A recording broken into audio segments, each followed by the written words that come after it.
Hey everyone, welcome back to my Crop Talk here on YouTube channel. I am Himanshi once again with you और आज मैं आपके साथ discuss करने वाली हूँ इन्वायरमेंटल साइंस का कंपलसरी पेपर। कुछ इस तरीके का आपका ये पेपर है।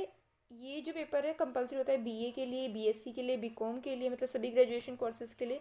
यहाँ तक कि अगर आप बीटेक वगैरह भी कर रहे हैं और ऑल इंडिया में जितनी भी यूनिवर्सिटीज़ हैं सभी के लिए इक्वली इंपॉर्टेंट होता है। सिलेबस सबका सेम रहता है, जिसका मैंने पूरा सिलेबस ऑलरेडी अपलोड किया हुआ है नोट्स के साथ पीपीटी में, तो आप वहाँ से जा कर के देख सकते हैं अगर आप समझना चाहते हैं इस कोर्स को। सो यस, इन्वायरमेंटल साइंस का ही पेपर है 2017 का, एचएनबी गढ़वाल यूनिवर्सिटी का। टाइम ड्यूरेशन आपको 2 आवर्स दिया जाएगा इसको सॉल्व करने के लिए एंड मैक्सिमम मार्क्स इसके 70 हैं। नोट दिए हैं इन्होंने सबसे पहले यहाँ पर। तो नोट है पहला कि आपको अटेम्प्ट करने हैं 5 क्वेश्चन सेक्शन ए से एंड 3 क्वेश्चन सेक्शन बी से। हर एक आंसर के आपको जो वर्ड लिमिट दी गई है वो 50 वर्ड्स की दी गई है सेक्शन ए में, एंड जो सेक्शन बी है, ठीक है, उसके जो आंसर्स हैं आपको अपनी नोटबुक में ही लिमिट करने हैं, क्योंकि आपको कोई भी नेक्स्ट नोटबुक नहीं दी जाएगी। नेक्स्ट है क्वेश्चन नंबर सेक्शन ए में आ जाते हैं।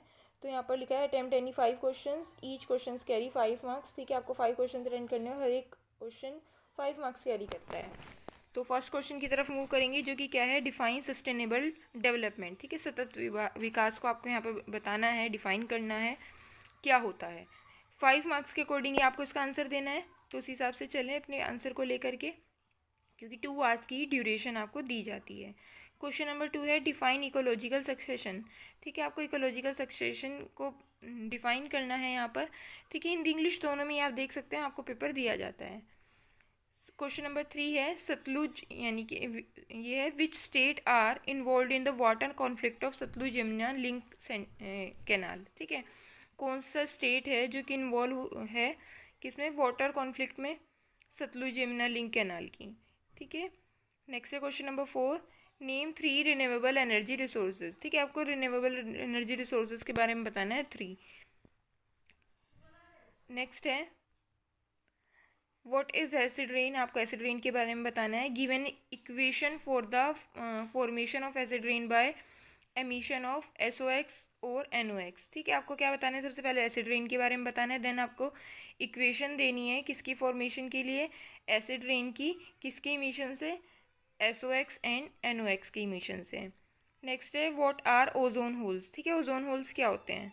ठीक है, नेक्स्ट क्वेश्चन नंबर 7, जो कि क्या है, what is right in briefly on contribution of Bishnoi of Rajasthan. ठीक है, आपको ब्रीफली बताना है कंट्रीब्यूशन के बारे में बिश्नोई ऑफ राजस्थान के, यानी कि राजस्थान के बिश्नोई के बारे में।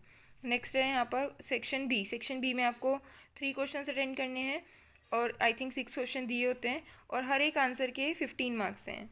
तो क्वेश्चन है यहाँ पर first, define ecosystem, discuss structure of a river ecosystem with suitable diagram.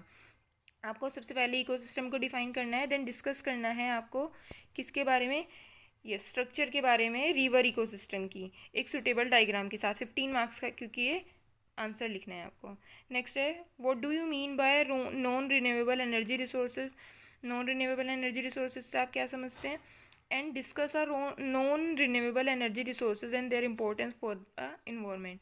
आपको डिस्कस करनी है नॉन रिन्यूएबल एनर्जी रिसोर्सेज के बारे में और उसकी इंपॉर्टेंस के बारे में इन्वायरमेंट के लिए। Next define biodiversity, third question है ना, डिफाइन बायोडाइवर्सिटी। बायोडाइवर्सिटी को डिफाइन करना है, परिभाषित करना है। Discuss the different level and threat of biodiversity, आपको अलग अलग लेवल बताने हैं बायोडाइवर्सिटी के एंड उसके थ्रेट भी, यानी कि उसके जो हम कह सकते हैं खतरे हैं एक तरीके से। नेक्स्ट है क्वेश्चन नंबर 4, जो कि क्या है, what is global warming. Global warming क्या है, discuss the causes of global warming. आपको ग्लोबल वार्मिंग के कोजेज यानी कि कारण डिस्कस करने हैं, and its impact on environment and society, उसका क्या इम्पैक्ट पड़ता है इन्वायरमेंट पे एंड सोसाइटी पे, वो बताना है। नेक्स्ट है क्वेश्चन नंबर ये 5, जो कि क्या है, यहाँ पर ये थोड़ा ब्लर हो रहा है। Discuss the salient features of wild life protection act 1972।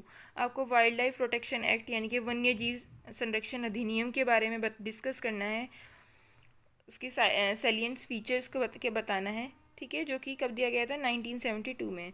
Next question है क्वेश्चन नंबर 6, जो कि क्या है, right an essay on human population growth and its impact on environment, human health and welfare. आपको क्या बताना है, एक ऐसे लिखना है किसके ऊपर, ह्यूमन पॉपुलेशन ग्रोथ पर, ठीक है, जो इंसान की जनसंख्या वृद्धि हो रही है उस पर, और इसके इम्पैक्ट पर इन्वायरमेंट में क्या इम्पैक्ट पड़ता है इसकी वजह से, ह्यूमन हेल्थ एंड वेलफेयर पर भी, ठीक है। एक तो इन्वायरमेंट पे इम्पैक्ट दिखाना है, एक ह्यूमन हेल्थ एंड वेलफेयर पे भी इसका इम्पैक्ट दिखाना है।